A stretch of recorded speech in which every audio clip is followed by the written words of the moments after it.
Baltimore, Maryland, the stomping grounds of the one and only Edgar Allan Poe. Check out this mural right here painted. It's quite a few years old.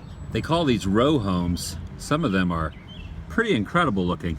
Check this one out, completely covered in foliage. The architecture is amazing. The windows, look at these windows up top. No one's living in them. Completely abandoned. Painting on the side of a toucan. Some of the doors are completely open and accessible. Not the most structurally sound buildings, that's for sure. Those painted signs have been there since probably the turn of the century, maybe even longer than that. Absolutely incredible. Welcome everyone, Adam the Woo here, and in the midst of this neighborhood is the homestead of the man himself, Mr. Poe, and the famous window where his writing desk was, right up there in that top window. It's my second channel, daily vlog channel. It's TheDailyWoo. He shared this home with his invalid grandmother, his first cousin, and his aunt, who was desperately poor but still willing to provide a home for her temperamental young nephew. But you don't want to stop and stare too long. There is a 2-hour parking limit though. So if you stand here for more than 120 minutes, Matt Penfield will come out and scold you.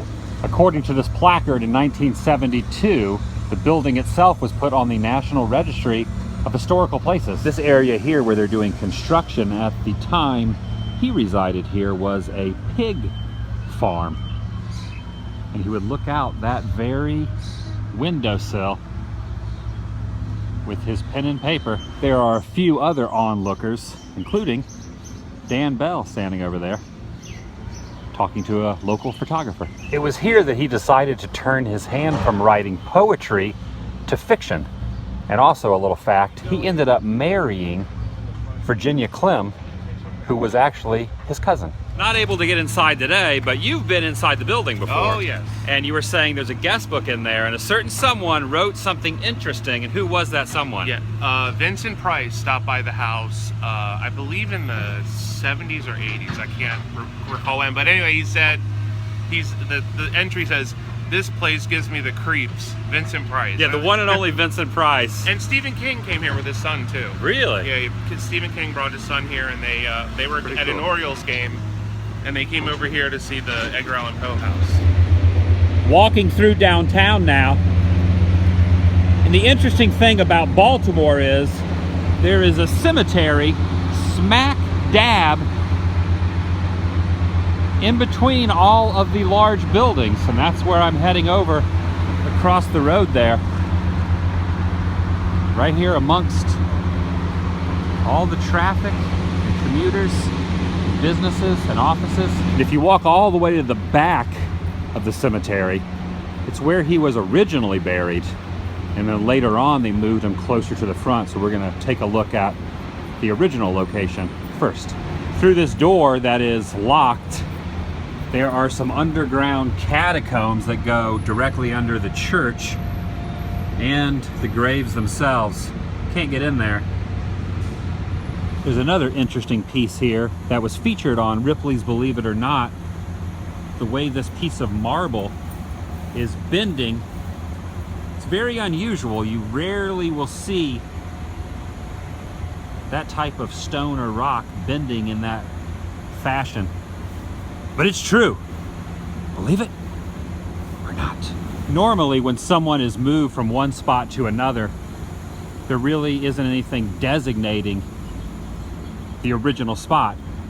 This is an exception, however. There is a headstone where he was originally placed, which would have been here. Even though he's not here anymore, people are leaving letters and flowers to where his body once was entombed. That's a little different. You normally don't see that.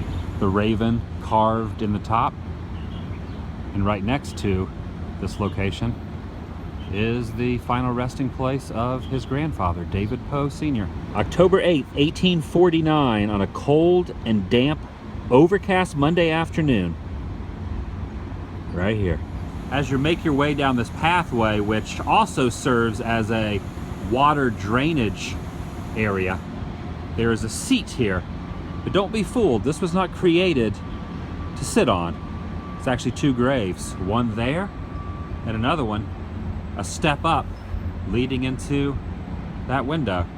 Walking around the side of the church, why do you think they moved him up to the front? What was the purpose of Well, they wanted to put him in a more prominent location. kind of like a touristy thing, get people to come to But town? they redid that a long time ago. It was just about prominence, because Too many people are coming to visit.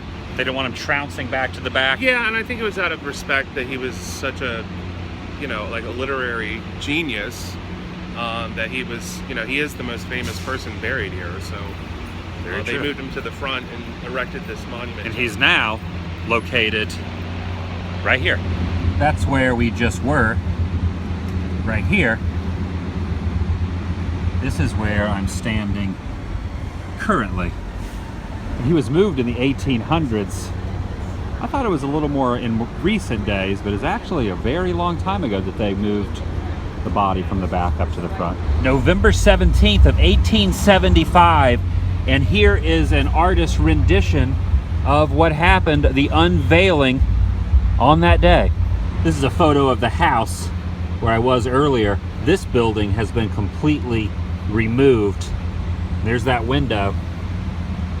And not only is he interned here, but also his wife's mother. And on this side states that his wife also lays here. Right next to the traffic, the hubbub, the hullabaloo of any downtown, people passing by. You have to wonder how many have no clue at all that they are passing by the legend himself. So this is all like, in really good condition, Clean, everything clean. Because people haven't been touching it. So then right? over here, everyone puts their hands on this. They do rubbings. A lot of people, you can see here, this is all from people doing rubbings. So they put the wax paper over it and then they do a rubbing of it. But that's why it's so you put a piece of paper over this and like a pencil or something? Yeah, and then you rub and you can get the grave rubbing. I never like a thought about souvenir, doing that. yeah. That would be interesting, but I could see how it definitely causes permanent damage. Yeah, it damages the it can be restored, but they should really put like something over it. That used to be the only entryway into the property, but over time, when more and more people wanted to come pay their respects, they built a second set of gates down on the end closer to the monument. One thing this city has is personality oozing from every angle. Just look at these old buildings everywhere. Incredible. Oh my gosh, look, there's a horse here and a carriage. A rather obscure piece of history tying into the story happened inside this building here that is known as the Latrobe House. In October 1833, these three gentlemen pored over manuscripts submitted in a literary contest sponsored by the Baltimore Sun-Visitor. Their unanimous choice was a tale by this gentleman right here. At the time, an unknown, penniless author. That's the new doorbell, but back in the day, this was the doorbell system. You would pull on this, and it would, what would it do, like ring a bell inside? Yeah, you would pull it back and forth and it would ring a bell. So if you just did that over and over and over and over and over, they would get very irritated. Yes. It's a good thing it's not working anymore, because whoever actually resides inside here, they would not like that I was doing that, but it doesn't work anymore. That's just a relic of the past. You have to wonder, what if he had not won that contest? What if he did not get the $50 prize? Would he have continued to write? Things like that always make me go, Stories. So it has all of his stories in one book. Here's another one here. The narrative of Arthur Gordon Pym. Great tales, including The Raven. Tales of mystery and imagination. Downtown Baltimore, you can come check out a book. Here's Berenice, which is the story that that they think he wrote. It's not a very long story, but In his house, right? yeah, it's in the house. Oh, here it is. There it is, Berenice, yeah. Right there. He would have been looking out that Misery window. is a manifold. Out at the pigs when he wrote that. Pretty cool.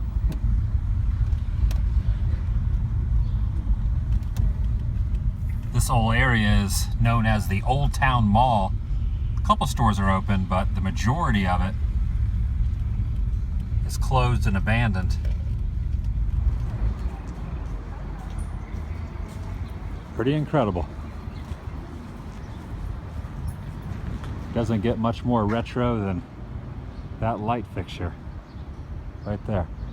I think someone has taken a crowbar, tried to get in the back of that door. The parking lot has not had a car in quite some time, completely grown over with weeds. It's just on the outskirts of downtown. In fact, a pretty good view of the skyline. Gonna get some dinner now at Chap's Pit Beef. And this is what we're dealing with. Look how good this looks. And it's gonna be even better with a little dab of BBQ sauce on it. And I got some potato salad, and we are sharing some fries. Oh my. So good. Oh my gosh, it's so good.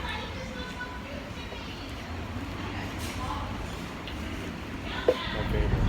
Heading to a couple more spots to tie in with the subject matter. This building here to the left used to be a hospital, and this is where he died, inside that structure. Erected in 1836, he was brought here ill and semi-conscious on October 3rd, 1849, died 4 days later.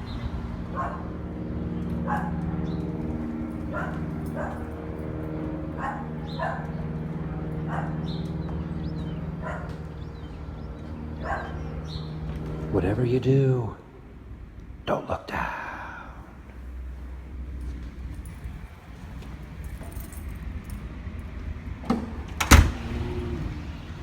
We wandered around all inside, found something on the internet, and they said there's a placard on the room outside of where he actually died.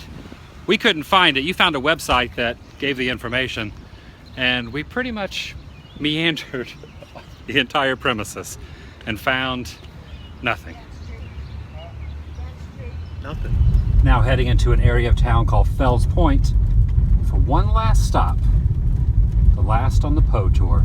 The horse you came in on, and according to this washboard, it is America's oldest saloon, established in 1775, and it was his last stop. It's where he had his last beverage. Now, no one knows for certain, but some of the stories will tell you he was inside having a few drinks at the bar.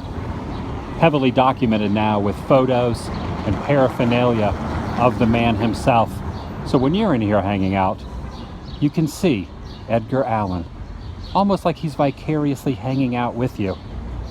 But they say he exited the bar, and upon doing that, there are rumors that not only was he drunk, but he was beaten up and left for dead. That's when he went to the hospital, and his life came to an end. Who knows if it's really true? It's the subject of speculation on how it all ended. Vlog over.